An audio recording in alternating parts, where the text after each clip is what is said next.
Over the next few weeks, we're going to find a bunch of players returning. This is all about finding a balance. This week alone, and what we will see in a few hours when the teams get announced, we could see as many as up to 3 or 4 players making their return. Pendlebury, Checkers, Markov probably, De Goey, but like it doesn't stop there. That might just be this week, but then we've got Richards coming back. We got Tom Mitchell eventually, Elliott, Mason Cox, Dan McStay. All of these players can come into the team and they're all a part of our best 23, even Richards. And it makes you wonder, how do we as a club and supporters, we can't do anything, but how do we as a club find balance? And I don't mean just balance with, you know, taking guys out of the team and putting guys into the team. I mean balance in structure, balance in the way that we play, and I guess, yeah, balance in the ins and the outs. So looking at ins and the outs and trying to balance that, the thing with Collingwood over the last few weeks is all of these guys that have been playing. So we'll use the Kangaroos game as the example of the team. All these guys that have been playing played their absolute heart out to come back from 50 points down, right? And it's like you can kind of tell who would probably go out of the team. It's not that they were making up numbers, but it's like, okay, TJ had a good debut. Just to get him into the senior side, he will probably come out of the team. Someone else will come in, like a Markov, because they play this sort of similar role. But then, when you've got a Jordan De Goey coming back as a midfielder, Pendle's coming back as a midfielder, Tom Mitchell eventually, you know, how do you, as like selectors or just Collingwood in general, how do you take out Lockie Sullivan, who has just been an absolute workhorse? Is there room for a Lockie Sullivan, a Jordan De Goey, a Tom Mitchell? There isn't, right? Is there room for a Finn, a Nick Dacos, a Pendles, a De Goey? There probably isn't. I think over the next 3 or 4 weeks, when all these players start really coming, maybe the next 5 weeks, when players start really coming back, there's going to be a lot of selection drama, which is great because we haven't had that for so long. And there's going to be a lot of heartbroken fans and a lot of heartbroken players who will be making their way back to the twos. And that's not because they're underperforming. And, it'll be easier if players were underperforming. But that's not because they're underperforming. It's just because they need to make way for these premiership players because, Pendles, Checkers, Markov, De Goey, Mitchell, like Cox, Elliott, all those guys have played in the premiership, So you have to put them in somehow, but you've also got to strike a balance. We know that after a grand final, after a premiership, there hasn't been, and I'm pretty sure there has never been a club that has played the same best 22 or whatever it is, 23 in round one, right? There's always a couple of players missing. This year we had Jack Ginnivan. We know now that our team, as it was from that grand final, isn't our best 23 going forward. Yes, okay, we've lost Nathan Murphy, right? We've lost Jack Ginnivan. But our best 23 there is not going to be the same team that takes us into finals. You add on Dan McStay. Harvey Harrison has done really well. Lockie Sullivan has done really well. Billy Frampton, I know he's a premiership player already, but Billy Frampton's done really well in his role. Charlie Dean, Finn McRae when he's been in there, John Noble. See, there's a lot of these guys where, yes, we can put in 6 or 7 premiership players, but finding the balance between wrecking what's there at the moment and wrecking this team that's so cohesive that they're working for each other. They came back from 54 points down against the Roos. I didn't care who it was against, but they came back from 54 points down and won the game. These guys have been winning games off their own bat, and it is thanks to the likes of these younger players, these lesser known. It's the Charlie Deans, it's the Finns, it's the Harvey Harrisons, it's the Lockie Sullivans. Nathan Kruger has been really good. So what you don't want to do is you don't want to put in 7 guys, take 7 guys out just because these other guys are a bigger name, right? You need to strike a balance between the synergy that we have currently and the synergy that we can bring to the team. And it is so delicate. Like, how many times do we see teams make 5 or 6 changes and then get absolutely annihilated the next week because they don't have that synergy. I think the thing about Collingwood, I think the thing about Craig McRae is that during training, and you can kind of see it, and the way that they talk and the way that they sort of, um, they talk about one another just in like interviews and stuff. That synergy ripples throughout the system, right? You see it from the VFL, these guys coming from the VFL, going straight into the senior side, like Lockie Sullivan and all these good guys.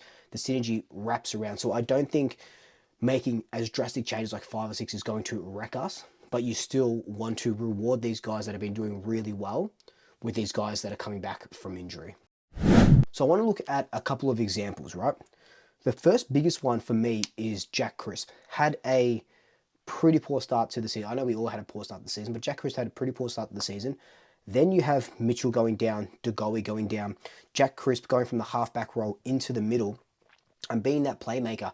Last year, I called him Kamikaze Jack because what he would do is he'd just get the ball, disregard for everything else, and just try and run it, try and get us going from the middle, from that half back line. And that's what he's sort of doing now.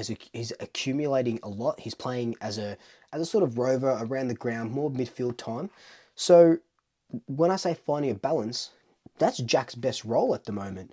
When De Goey comes in, when Mitchell comes in, if Jack Crisp's best role is in the midfield, why are we going to take him out? Are we going to put him in a position where he's not going to play to his full extent?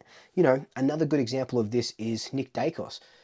As soon as Nick Dacos became a 100% midfielder, he has been absolutely smashing the competition. He broke the clearance record for us. He broke the contested possession record for Collingwood. He's on 203 contested possessions. He's one of the highest clearance players. He's getting 30 plus disposal on average a game.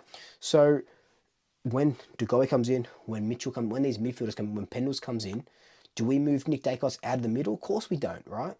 Of course we don't, because we need him as a 100% midfielder because he's good. It's about finding the balance.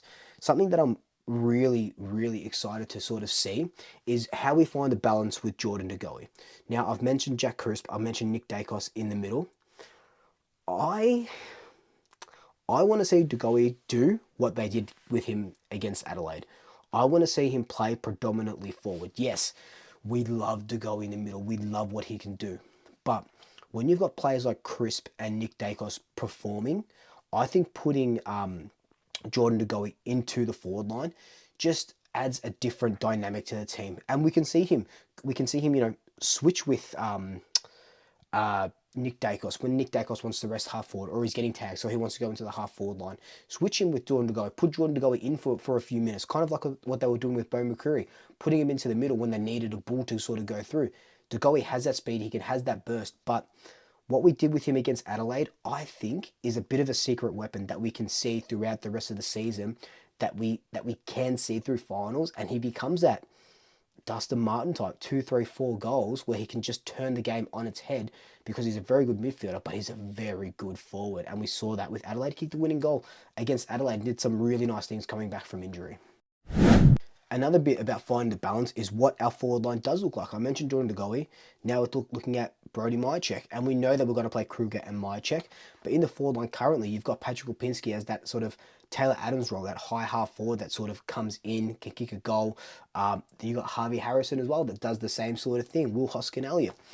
So you want these guys who have been performing to keep performing, and then you just sprinkle in a little bit of the talent. You sprinkle in Jordan De Goey. You sprinkle in Brody Myercheck where you can, and it's going to be very interesting to see how we line up, and we'll see that for the first time in a few hours when we get the teams announced. And I dare say there's probably got to be a couple players dropped that we won't expect to get dropped, but I think that's not because they're dropped as much as let's get these other players in, give you guys a rest. Like I don't blame the coaching staff if they do give Lockie Sullivan a rest after just, he was exposed to AFL with Carlton, 95,000 or however many it was, right? Kicked the goal, we won the game. He has been just off the rocket for like 8 games or something like that. He's been absolutely incredible. Give him rest, let him go into the seconds and just smash it out there. Same with Harvey Harrison, same with Charlie Dean. We will see these VFL, not VFL players, sorry, these these newer kids, right? These kids go back into the VFL not to find form, just to rest their battered bodies for a little bit because they can't get rest. And we will see some older players getting rest now as well. So be prepared for the next few weeks with the whole finding balance that we will see a couple of older players go as the sub, a couple of older players, having a week off. Like there was, where was it? Like Jeremy Howe probably gets a week off or so soon, just because he has been a battering ram since the start of the year, and we couldn't rest him. The same. I guess Will Hoskins just came back, but like the same with Steele Sidebottom, the same with whoever it is, Lockie Schultz or Darcy, whoever it may be. Be prepared to see a mix of different teams and different combinations and players playing where maybe they wouldn't usually play, and the thing about Collingwood is we're really good at chameleoning our team, and everyone can play a different role, which is amazing. But again, it's about finding that balance, and we probably won't know the perfect balance until we get 4, 5, 6, 7 games into these guys leading up to finals. And I dare say it is going to be an incredible mix of young and old in the next 4 to 5 weeks, and that's when we're going to know what our core team will look like to try and get us to the promised land again. As Collingwood supporters, how do you find the balance? What changes are you making? What positional changes are you making? Are you resting anyone? Where do all these players sit? Are you putting 6 or 7 premiership players back into the team? Who are you taking out? How do you find the balance? Let me know in the comments down below. But until then, like, comment, subscribe, tell your family, tell your friends, tell your pets. And until next time, double shackers. I'll swoop you later.